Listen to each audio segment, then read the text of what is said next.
بخاری شریف میں ایک واقعہ لکھا ہے کہ ایک طوائف اور فاحشہ عورت تھی، ساری زندگی یہی کام کیا۔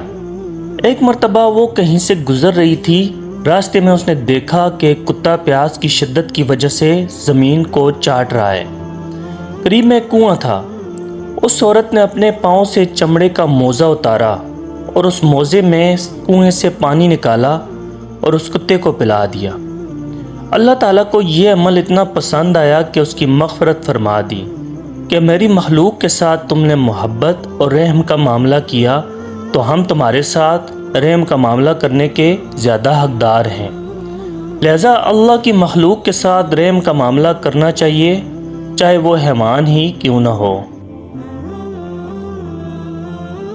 حضرت شیخ رکن الدین متوفی 730 ہجری کا یہ معمول تھا کہ وہ جب بھی سلطان قطب الدین خلجی کے پاس تشریف لے جاتے تو راستے میں اپنی سواری کو آہستہ آہستہ چلاتے تاکہ جو لوگ بادشاہ وقت سے اپنی کچھ درخواستیں منظور کروانا چاہیں تو وہ درخواستیں آپ ان سے لے لیں۔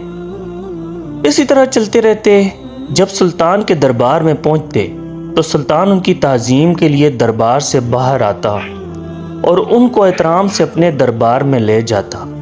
پھر شیخ رکن الدین وہ تمام درخواستیں سلطان کی خدمت میں پیش کر دیتے اور بادشاہ ہر درخواست پر حکم نامہ جاری کر دیتا۔